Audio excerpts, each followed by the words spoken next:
I'm Trev from the Lean Hub. I'd like to talk to you today about meetings. It's one of the things here at the Lean Hub we often get asked about because it's one of the things that a lot of companies struggle with. A meeting that isn't run properly is just a big fat waste of time. I would suggest to you that probably 5 out of 10 meetings that you attend are non-productive, they don't add any value to your business. So let me give you 8 quick tips on things that you can do to get your meetings a lot more productive and adding a lot more value to your business right here, right now. The first thing is to figure out if the meeting is actually necessary. If you've got an extensive document, for example, it is pretty ridiculous to think you're going to get a bunch of people together in a room and get meaningful comment and outcome on that document. That's probably best done offline. However, if you've got a topic that is going to be subjected to a lot of backwards and forth through a bunch of people, it makes sense to get them in a room, discuss the topic, get some clarity, get an outcome, develop an action plan.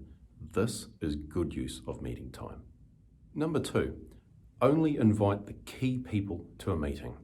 Now, meetings are very resource intensive, and a lot of people think, well, if we plan a 1-hour meeting and we don't have a great outcome, we've only lost 1 hour. The reality is, you need to multiply that 1 hour that you've lost by the number of people that are in your meeting. 10 people in your meeting, you've just lost 10 hours of opportunity in your business. That's 10 hours of wasted time. Now, this is where it can get a little tricky. You don't want to offend people. By inviting somebody as a key person to a business, it can make others feel like they're missing out. But by carefully selecting a representative from a given department or an area of your business, that person can then become the funnel that can take the information back to their teammates.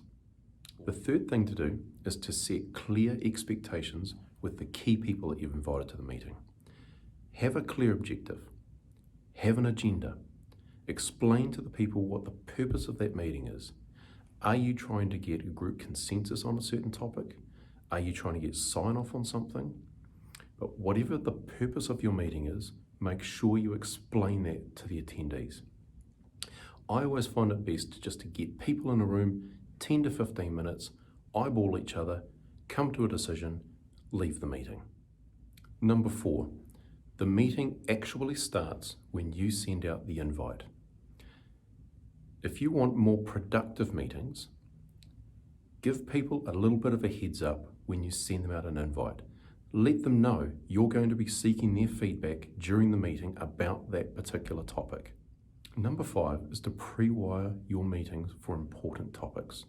Now, if you're trying to get collaboration or alignment or agreement, particularly around a sensitive issue, use that day before to get around the key people and hash out what their thoughts are.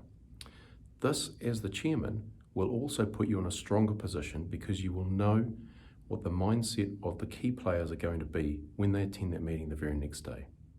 Tip number 6 is to actively manage your meetings.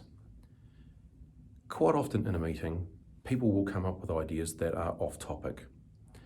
What we suggest is to have an area on a whiteboard or a flip chart and write those ideas down on there. We call this the car park method. So you're not shutting down people's ideas, but you are just parking them to the side to allow you, as the chairperson, to keep that meeting on topic, to stay on track, and to gain equal input from each of the people in that meeting.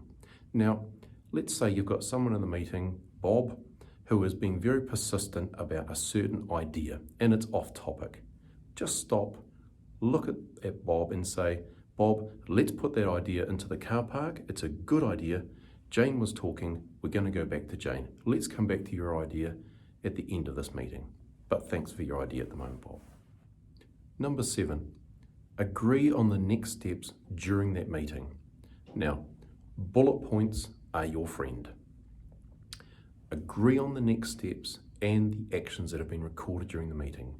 Go around each participant and make sure that that person understands what is expected of them, what they need to do.